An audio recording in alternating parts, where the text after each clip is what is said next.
धन्य है इस लघु ग्राम चिल्हियावासी और धन्य है हमारे इस भागवत के यजमान स्वर्गीय श्री सेठ जी। आप जहां भी हैं भगवान की अनंत कृपा आप पर है और रही भी।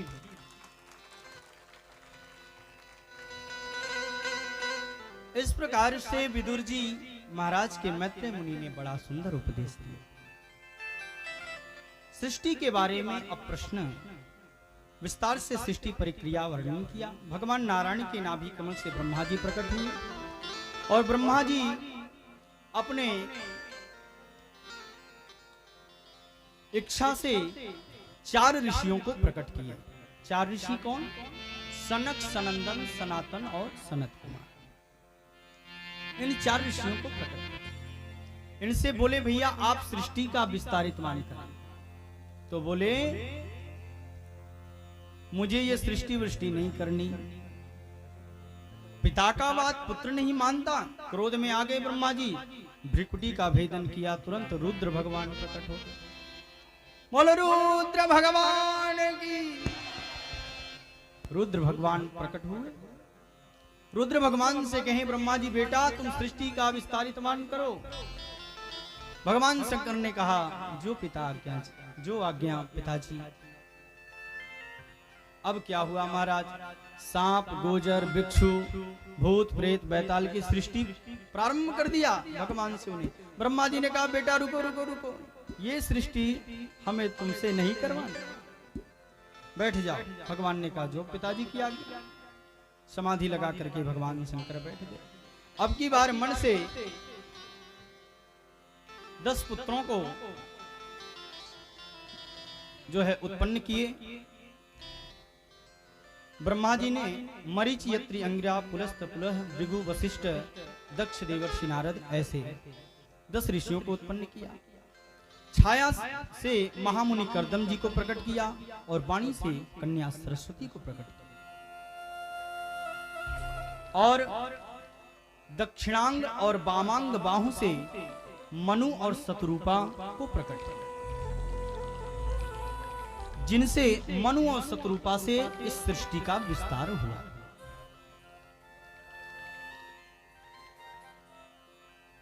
मनु और शतरूपा से 5 संतानें हुई, जिनके 3 बेटी और 2 बेटे हुए। तीनों बेटियों का नाम था आकुति, देहुति, प्रसूति और 2 बेटों का नाम था प्रियव्रत और उत्तानपाल। एक दिन महाराज ने ब्रह्मा जी से प्रार्थना किया, हे प्रभु हम सृष्टि का विस्तार करना चाहते हैं, पर हम कैसे करें? महाराज हिरण्याक्ष इस पृथ्वी को समुद्र में छिपा दिया। ब्रह्मा जी ध्यान लगाए और उनके नासिकाग्र से साक्षात बाराह भगवान प्रकट हुए। बोल बाराह भगवान की जय हो।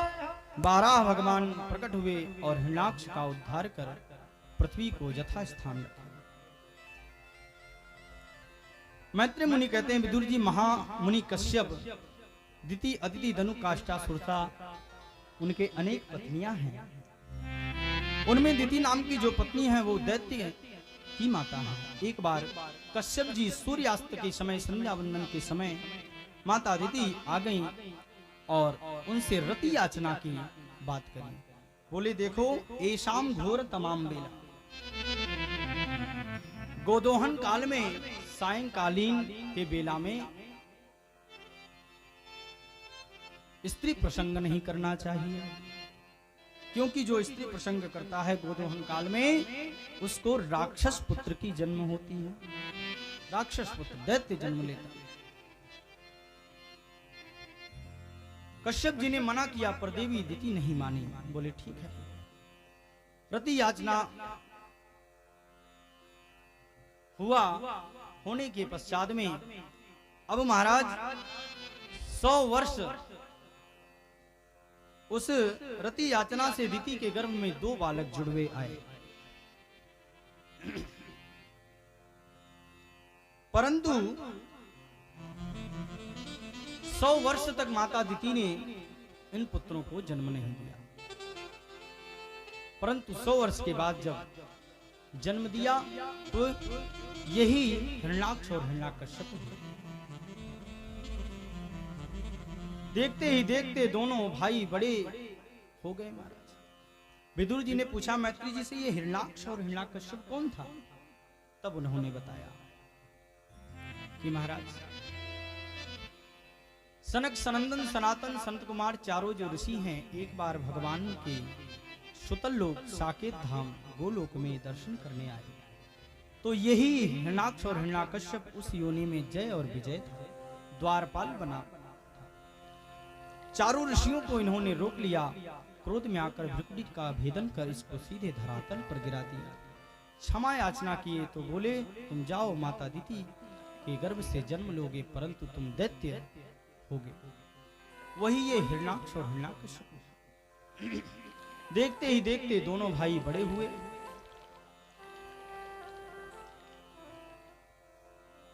दोनों भाइयों का पर्वत आकार शरीर हो गया, मुकुट आकाश में लहराने लगे महाराज। दिविस प्रिसो हेम किरीटी कोटवी। एक दिन हिरण्याक्ष अपने बड़े भाई हिरण्याकश्यप से बोला, भैया बल पराक्रम तो बहुत मिला पर कोई लड़ने भिड़ने वाला नहीं। तो दिग्विजय करने के लिए निकल दिया। सब देवता भाग पड़े महाराज। देवर्षि नारद जी भी भगवान नाम संकीर्तन करते जा रहे हैं। श्रीमन नारायण नारायण नारायण, श्रीमन नारायण नारायण नारायण, भजमन नारायण नारायण नारायण, भजे मन नारायण नारायण नारायण, लक्ष्मी नारायण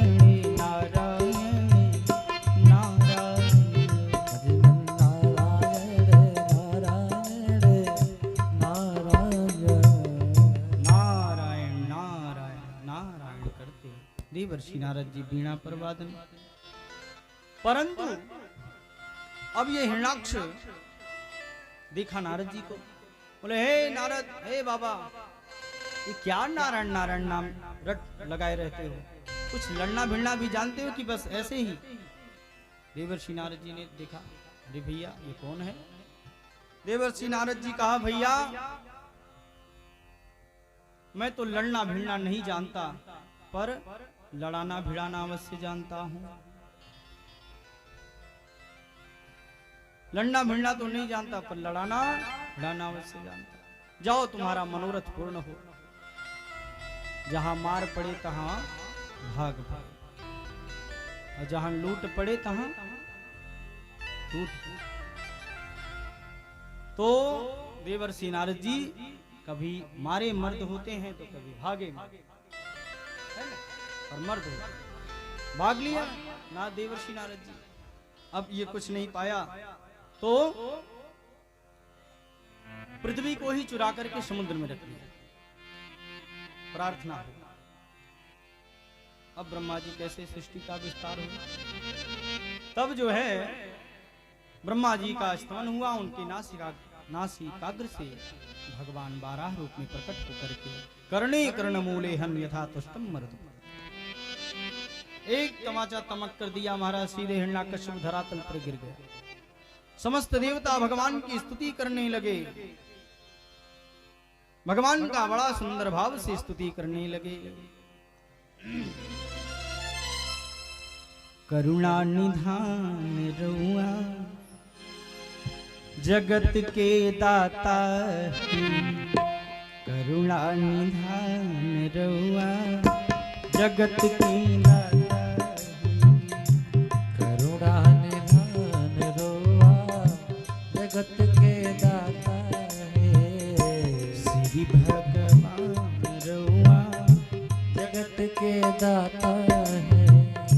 श्री भगवान रउआ जगत के दाता है। ओ मति के फेर देनी, मति के फेर देनी, मति के फेर देनी, मति के फेर देनी, विपत्ति के फेर देनी, विपत्ति के फेर देनी, और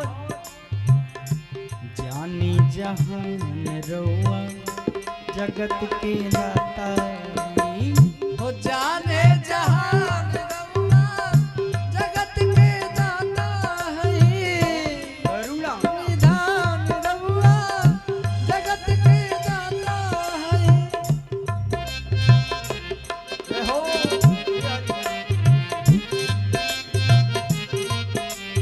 हो भक्त विदुर घर गईली भक्त विदुर घर गई प्रेम से सगवे खैली प्रेम से सगवे खैली ओहो भक्त विदुर घर गईली ओ भक्त विदुर घर गई प्रेम से सगवे खैली ओ प्रेम से सगवे खैली छोड़ के भगवान रउआ जगत के दाता है निधान रउआ जगत के दाता है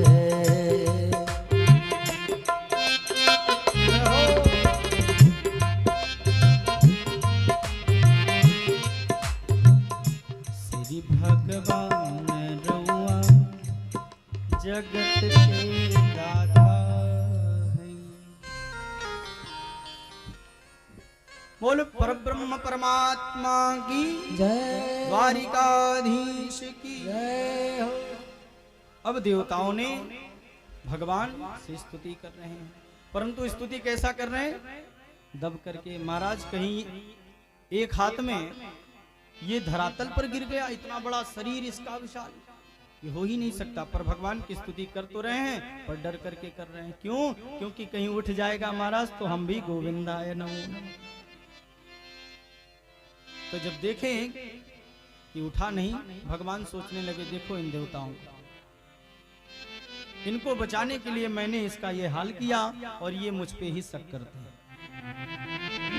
तब देवताओं से खूब सुंदर खुल करके स्तुति किया और भगवान से प्रार्थना। नमो नमस्ते खिल यज्ञ तंतवे स्थितो गृहीता मनस त्वमूर्तये दिष्टया हतोऽयं जगता मरन्तो दस्त्वत्पाद भक्त्या वयमीश निर्वेत्ता। देवता कहते हैं कि प्रभु आपके श्री चरणों में बारंबार प्रणाम करते हैं। मेरा सौभाग्य है कि जो इस दुष्ट से आपने मेरी रक्षा की और आपने मेरे लिए अपनी जान को जोखिम में डाल करके इस दुष्ट से बचाया। इस प्रकार से पुनः अब पृथ्वी का उद्धार करके सृष्टि का विस्तार मनु महाराज के द्वारा हुआ। श्रीमद् भागवत में मनु शतरूपा के 3 बेटियों का वंश पहले सुनाया गया। बेटों की बात बाद में बताई गई। तीनों बेटियों से मझली बेटी देवहूति का विवाह करदम ऋषि के साथ हुआ। करदम का विवाह एक शर्त पर हुआ। करदम जी कहने लगे कि भाई विवाह तो हम करेंगे, परंतु एक शर्त है। बोले क्या? बोले विवाह करने के बाद हम समाधि लगाए लेंगे, यदि मंजूर है तो करिए भाई। बोले ठीक है। अब विवाह करदम ऋषि का हो गया, माता देवहूति के संग समाधि लग गई। अब पति के साथ पतिव्रता सती होकर के वह भी समाधि लगा लिया। अब काफी समय बीत गया, 1 वर्ष बीत गए महाराज। 1 वर्ष के बाद जब आंखें खुले तो देखें देवी भी सब श्रृंगार उतार करके पति के साथ सती हो गई। प्रसन्न हो गए करदम ऋषि। बोले देवी तुम क्या चाहती हो? देवहूति मां कहती हैं हे स्वामी, पति व्रता धर्म तभी सार्थक होता है जब पत्नी मां बनती है। जब तक बालक का जन्म नहीं होता तब तक वह मां नहीं कहलाती। इसलिए मुझ पर कृपा करें। प्रसन्न हो गए देवी देवहूति पर और 1 वर्ष तक जाकर के सरोवर में स्नान किए सभी और विमान प्रकट किया करदम ऋषि जी ने। और 1 वर्ष तक जाकर के खूब सुंदर भोग विलास में निर्लिप्त रहे। और पुनः अब जब संपन्न हुआ तो 9 बेटियां उनको हुई। बोले देवी तुम कह रही थी 1 बेटी की याचना कर रही थी, हम तुम्हें 9 बेटी दे दी। अब तो हमें जाने दो। देवती माँ कहती देखो प्रभु, ये 9 बेटियां जो हैं ये तो सब अपने अपने घर चली जाएंगी, हमारा ख्याल कौन करेगा, इसलिए एक बेटे की और आवश्यकता है। तब उस करदम जी को याद आया, चाहूं तुम ही समान सुत। हे प्रभु, मैं आपकी तरह एक सुत चाहता हूं। स्मरण आया कि मैंने मेरी तपस्या से प्रभु प्रसन्न हुए थे तो मुझे वरदान दिया। तो भगवान से याचना करने लगे और भगवान ने अब साक्षात स्वयं कपिल के रूप में प्रकट हो गए। बोले कपिल भगवान की जय। करदम ऋषि कहने लगे देवी अब तो ठीक है। बोले हाँ स्वामी। करदम ऋषि समाधिस्थ हो गए और अब जो है ब्रह्मा जी भी कपिल के रूप में भगवान आए हैं। तो ब्रह्मा जी अपने 9 पुत्रों को लेकर के करदम ऋषि जी के पास आ गए और करदम ऋषि के पास आकर के 9 से ब्याह कर लिए। 9 पुत्री करदम जी के, 9 पुत्र ब्रह्मा जी के। तो अब विवाह हो गया महाराज विस्तार से। और इस प्रकार से जब बेटियों का विवाह करदम जी ने कर दिया, बेटियां सब अपने ससुराल चली गई। अब माता देहूति को बड़ा चिंता हुआ। माता देहूति को चिंता हुआ। देखिए, जिनके पास ऐसे मरीचि, अंगिरा, अरुण जो है वशिष्ठ, भृगु, पुलह, पुलस्त आदि जैसे दामाद हों, उनको किस बात की चिंता। जिनके पति ऐसे साक्षात भगवान का दर्शन करने वाले हों और तो और साक्षात जो पुत्र के रूप में भगवान आए हों, उनको किस बात की चिंता हो। परंतु आज कपिल भगवान अपनी माता के गुरु बने। कपिल भगवान देहूति माँ के पुत्र हैं। आज अपने पुत्र के पास आई देहूति माँ, कहने लगी पुत्र। देहूति माता पूछती हैं पुत्र को प्रभु मानकर कि हे प्रभु, संसार में जितना सुख मैंने भोगा है इतने सुख शायद कोई भोगा, परंतु आत्मा शांति नहीं। तो ये शांति कहां मिलेगा? मेरा मन शांत नहीं है पुत्र। और आप तो साक्षात मैंने सुना है कि आप भगवान के अवतारी हैं। तब कपिल भगवान ने दिव्य उपदेश किया और उसी उपदेश को कपिलाष्टाध्यायी कहा। और इस प्रकार से माता जी को दिव्य उपदेश किया कि मां, आप तो केवल साधु संगा करो, संतों के सानिध्य में जाइए, आपको शांति अवश्य मिलेगी। और मां, इस संसार में कोई पूर्ण नहीं है। पूर्ण यदि कोई है तो केवल ब्रह्म है। पूर्ण इस संसार में कोई नहीं होता है महाराज, ब्रह्म के सिवाय। पूर्णमदः पूर्णमिदं पूर्णात् पूर्णमुदच्यते पूर्णस्य पूर्णमादाय पूर्णमेवावशिष्यते। संसार में कोई पूर्ण नहीं होता है। सर्वज्ञ और पूर्ण तो केवल पर ब्रह्म परमात्मा है। उस परमात्मा को यदि पाना है तो साधु संगा करो। बोले साधु कैसे होते हैं? आजकल के साधु भी आडंबरी हो गए। पहले के महात्मा विमलात्मा संत जितने विरक्त हुआ करते थे उतने बड़े माने जाते थे। आज जितने बड़े आज हो गए, धन वैभव सम्मान वाले हो गए, रूप रेखा वाले, बड़े बड़े केस बाल बढ़ाए महाराज, वही महान माने जा रहे हैं। उन्हीं की गाथा गाई जा रही है। देखो जीवन में कभी भी एक बात ध्यान रखना, जीवन में कभी भी किसी के स्वरूप पर नहीं जाना चाहिए, अपितु गुण पर जाना चाहिए। स्वरूप पर किसी के नहीं जाना चाहिए, गुण पर जाओ। ये गुण इसका कैसा, इसके गुण से हमें क्या प्राप्त होगा, क्या लाभ होगा। तो साधु और संतों के बारे में माता देवहूति से कपिल भगवान ने उपदेश किया। माता देवहूति पूछती, बेटा ये साधु संत का क्या स्वभाव है? तब स्वभाव के विषय में बतलाया।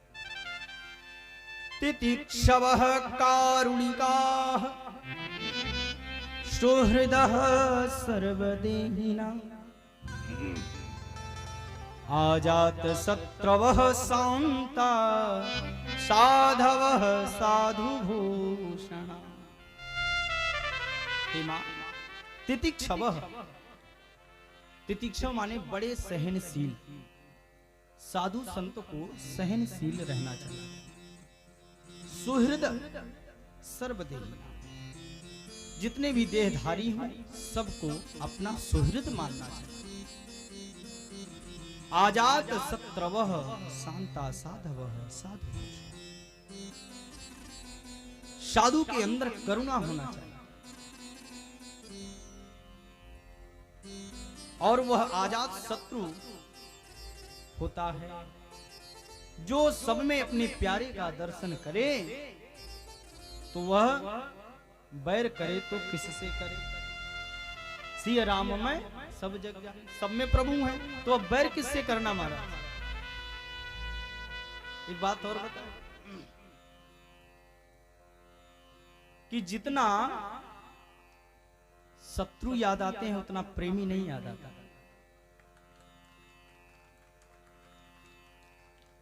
शत्रु सामने से जा रहा है, वो तो बेचारा अपने में मदमस्त है, वो भी शत्रुता रखा है, आप भी रखे हो, परंतु आपकी दृष्टि उसे देखेगी, शत्रुता प्रकट हो जाएगी हृदय में। तो जितने शत्रु याद आते हैं उतने प्रेमी नहीं याद आते। तो भगवान कहां से याद आएगा? निज प्रभु में देखें जगत कहीं सन करहीं विरोध। जब सब में प्रभु का दर्शन कर रहे हैं तो किससे विरोध करें? इसलिए मां साधु संग करिए, क्योंकि संत हृदय नवनीत समान। संतों का हृदय मक्खन की तरह होता है, कोमल होता है, बड़े बड़े करुणाशील होते हैं।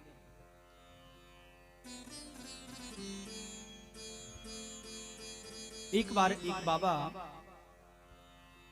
रास्ते से जा रहे थे संत जी, तो सामने कूप पड़ा था। कुएं में देखा कि एक भिक्षु पड़ा हुआ है।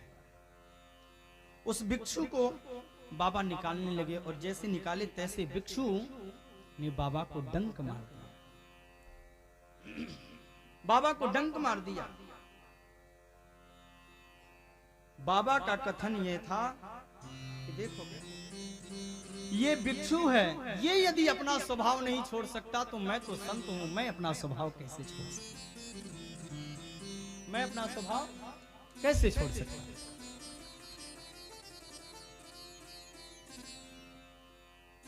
परहित सरिस धर्म नहीं भाई, परहित सरिस धर्म नहीं भाई, परहित सरिस धर्म नहीं भाई, परहित सरिस धर्म नहीं भाई, पर पीड़ा सम नहीं अधमाई, पर पीड़ा नहीं अधमाई। श्री राम जय राम जय जय राम, श्री राम जय राम जय जय राम जय जय राम। परहित सरिस धर्म नहीं भाई, पर पीड़ा सम नहीं अधमाई। संत तो केवल परमार्थ के लिए जीते हैं, संत परमार्थ के लिए जीते हैं। देखो धर्म को कभी धंधा नहीं बनाना चाहिए, धर्म को धर्म के भाव से ही देखना रहना करना चाहिए, क्योंकि धर्मो रक्षति धर्म की जब हम रक्षा करेंगे तब धर्म भी हमारा रक्षा करेगा। दिव्य उपदेश दिए और माता से कहे, माँ संतों के संग लग जाइए। माता ने दिव्य कपिल भगवान के अपने पुत्र की एक एक वचन सुन करके आज देहूती माँ उस भगवान का सुमिरन करने लगी।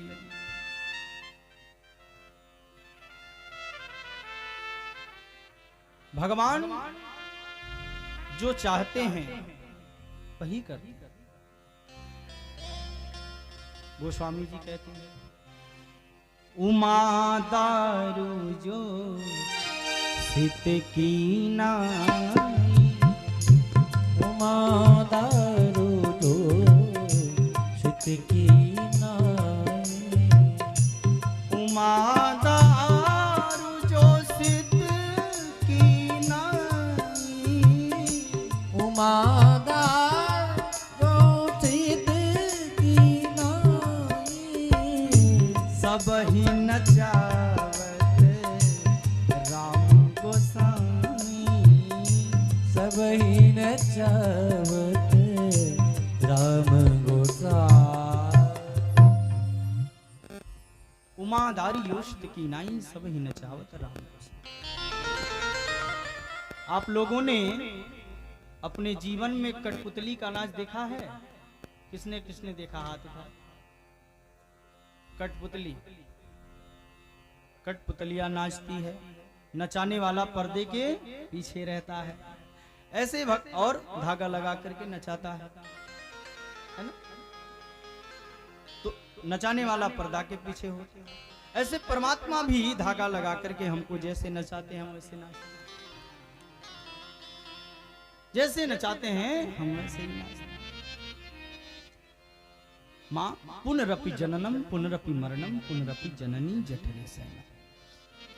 जिस जन्म उदर से जन्म लेते हैं फिर उसी उदर में हमें विलीन हो जाना पड़ता है। इसलिए माँ सब कुछ परित्याग कर साधु संग करो। दिव्य उपदेश दिया महाराज और संतन के संग लगाए दिए। संतन के संग लागे तेरी अक्षी बनेगी, संतन के संग लाग रे तेरी अच्छी बनेगी, संतन के संग लागे तेरी अक्षी बनेगी, संतन के संग लाग रे तेरी अच्छी बनेगी। हो अक्षी बनेगी तेरी किस्मत जगे, अच्छी बनेगी तेरी किस्मत जगेगी, अच्छी बनेगी तेरी किस्मत जगे, अच्छी बनेगी तेरी किस्मत जगेगी। और होई तेरो बड़ भाग रे, होई तेरो बड़ भाग रे तेरी अक्षी बनेगी, होए तिहारो बड़ भाग रे तेरी अच्छी बनेगी, संतन की संग लाग रे तेरी अक्षी बनेगी, संतन के संग लाग रे तेरी अच्छी बनेगी। और किसका किसका बना है ये बताते हैं। ध्रुव जी की बन गई, प्रहलादों की बन गई, ध्रुव जी की बन गई प्रहलादों की बन गई, ध्रुव जी की बन गई प्रहलादों की बन गई, प्रहलादों की बन गई। और हरि सुमिरन में लाग रे, हरि सुमिरन में लाग तेरी अक्षी बनेगी, हरि सुमिरन मन लाग रे तेरी अच्छी बनेगी, संतन के संग लाग रे तेरी अक्षी बनेगी, ओ संतन के संग लाग रे तेरी अच्छी बने, तेरी अच्छी तेरी अच्छी तेरी अच्छी बने। बोल भक्तवत्सल भगवान की जय। 10 मिनट कथा और चलेंगी, भगवान का विवाह उत्सव भी मनाना है। इस प्रकार से देवहूति माँ को श्रीमद् भागवत संहिता के तृतीय स्कंध में भगवान कपिल ने उपदेश दिया और नाम संकीर्तन करते कपिल भगवान के द्वारा अपने उपदेश का सार निरूपित किया। इसलिए हम सभी भागवत भगवान के नाम के नौका पर बैठकर भव सागर से सहजता से पार हो जाए। संहिता के चतुर्थ स्कंध में अब प्रवेश करते हैं। तृतीय स्कंध यहाँ पर संपन्न होता है, चतुर्थ स्कंध में प्रवेश करते हैं। मनोस्तु सतरूपाय तिष्ठः कन्याश्च जगिरे आकुतिर्देवहूतिश्च प्रसूतिरिति विश्रुता। अब मनु कन्याओं का वर्णन सुखदेव भगवान परीक्षित से करते हैं। मनु महाराज की बड़ी बेटी आकुति का विवाह रुचि प्रजापति के साथ पुत्र का धर्म का आश्रय लेकर के हुआ। देखो, पुत्र का धर्म किसे कहते हैं? पहली बेटी को जो पहला संतान होता है उसे ननिहाल भेज देना चाहिए, उसे पुत्र का धर्म कहते हैं। अब ऐसा नहीं कि उसे हरदम के लिए भेज दिया जाए। जब कोई दुख पड़े, माताएं विचार करने लगी, बाबा जी क्या, जब दुख पड़े नाना नानी को तब अपने पुत्रों को भेज देना चाहिए, इसे भी पुत्र का धर्म कहते हैं। इनके घर साक्षात भगवान यज्ञ नारायण प्रकट हुए और यज्ञ नारायण भगवान का विवाह दक्षिणा नामक पत्नी से हुआ। देखिए, बिना दक्षिणा का यज्ञ भागवत अपूर्ण माना जाता है। और आजकल तो बिना पैसे का कोई काम चलने वाला है कि नहीं? तो यज्ञ के पत्नी का नाम दक्षिणा है। यदि दक्षिणा नहीं होगा तो यज्ञ अपूर्ण माना जाता है। सुखदेव जी कहते हैं, परीक्षित, मैत्र मुनि विदुर जी को यह प्रसंग सुनाते हुए बोले, विदुर जी, देवकी की मां की जो 9 बेटियां हुई थी उनमें अनुसुईया का विवाह अत्रि मुनि से हुआ, उनकी कोई संतान नहीं हुई। तो अत्रि ने तप किया और हाथ जोड़ करके तपस्या किया तो भगवान ब्रह्मा विष्णु महेश बालक के रूप में आए। ये तीनों देव प्रकट हो गए, बोले बरम ब्रूयात। अत्रि मुनि ने हाथ जोड़कर कहा, भगवान मैंने तो एक पुकारा था, आप 3 सामने आ। भगवान मुस्कुराकर बोले, हम तीनों देखने में एक है परंतु वस्तु तस्तु एक ही है ना? जैसे आप लोगों को कल निवेदन किया, एक आदमी होता है, वो किसी का पति है, किसी का पुत्र है, किसी का पिता है, अलग तो है नहीं, एक नहीं। ऐसे भगवान ब्रह्मा विष्णु महेश भी उपाधि भेद से हैं। तो भगवान बोले, हम तीनों को एक ही समझिए। बोले, तुम्हें क्या चाहिए? अत्रि बोले, महाराज मैं संतान की कामना करता हूँ। तो तीनों ने तथास्तु कह दिया। फलस्वरूप तीनों के बेटे बनकर के ब्रह्मा जी के अंश से चंद्रमा का भगवान शिव जी के अंश से दुर्वासा और मुनि और भगवान नारायण के अंश से अनुसुईया माँ के गर्भ में साक्षात भगवान दत्तात्रेय जी प्रकट हुए। बोलो दत्तात्रेय जी महाराज की जय हो। जिन्होंने अपने जीवन में 24 गुरु बनाए, 24 गुरु बनाया दत्तात्रेय जी महाराज ने।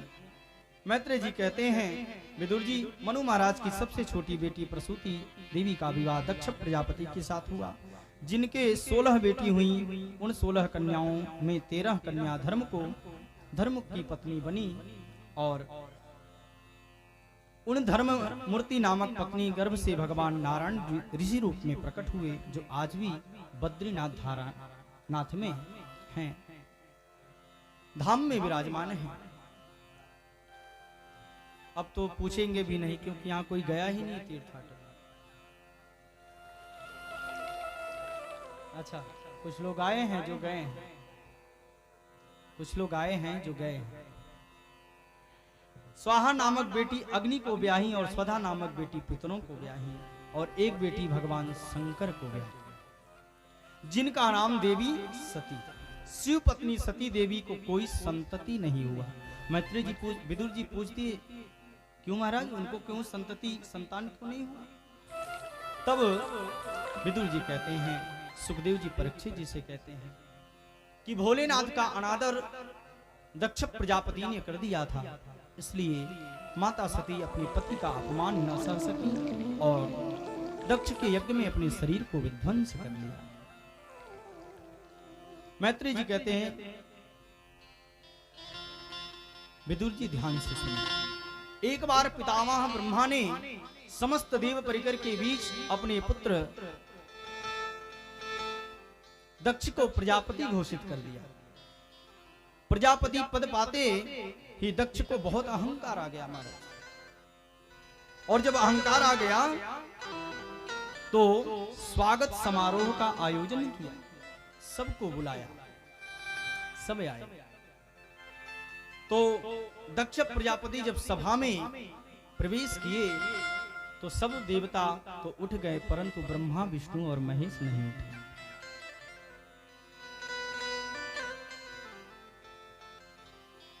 महेश जी नहीं उठे क्योंकि महेश जी कहे, भाई हम तो दामाद हैं इनके, हम क्यों उठेंगे? परंतु ये बात उसके दिमाग में घुस गई। उनके दिमाग में राजा दक्ष के दिमाग में ये बात घुस गई। अब कहने लगे, तुरंत भाषण प्रारंभ कर दिया। श्रूयताम ब्रह्मर्षयो में सहदेवा सहाग्नयः साधूनां ब्रुवतो रक्तं नाज्ञानान्न च मत्सरा।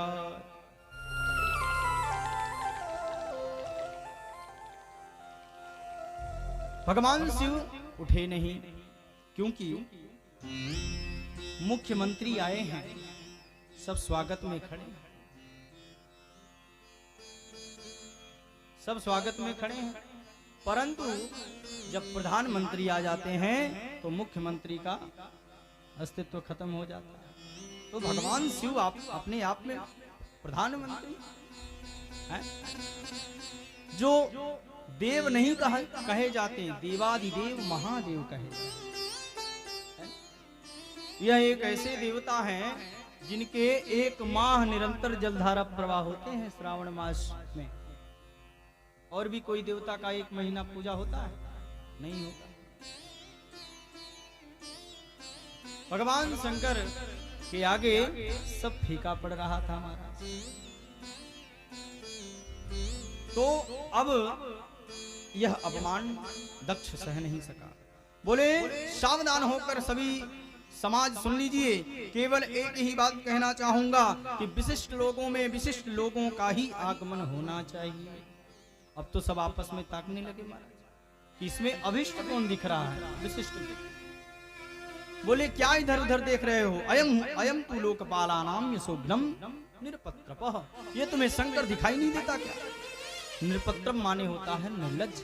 अनेक महाराज गालियां देने लगा, अनेक गालियां देने लगा। अब तो नंदी भृंगी श्रृंगी सब वहीं पड़े थे महाराज, तमक कर उठ गए। भगवान शंकर बोले, शांत। बोले, मैं अपने स्वामी का अपमान नहीं सह सकता।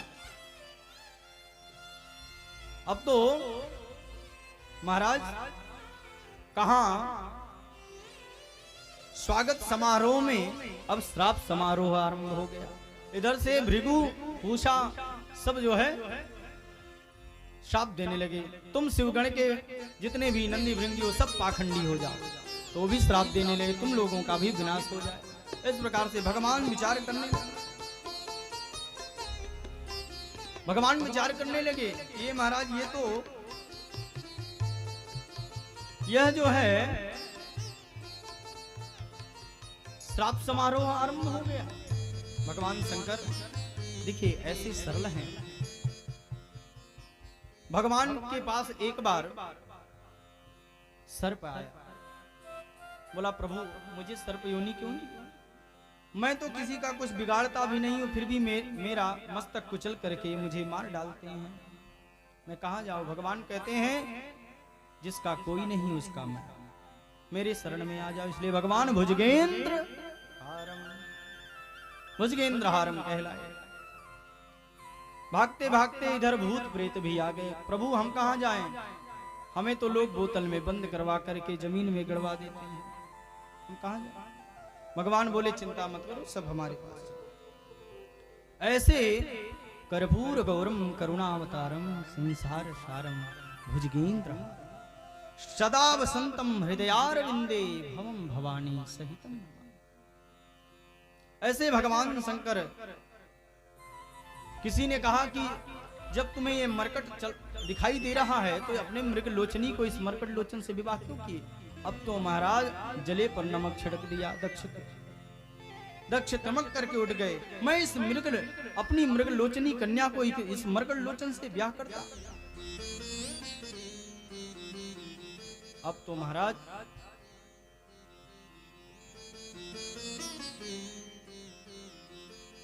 शंकर भगवान नंदी भृंगी भी तुरंत तमक करके उठ गए। प्रभु अब मैं आपका निंदा नहीं सुन सकता। हो हरिहर निंदा सुनई जो काना,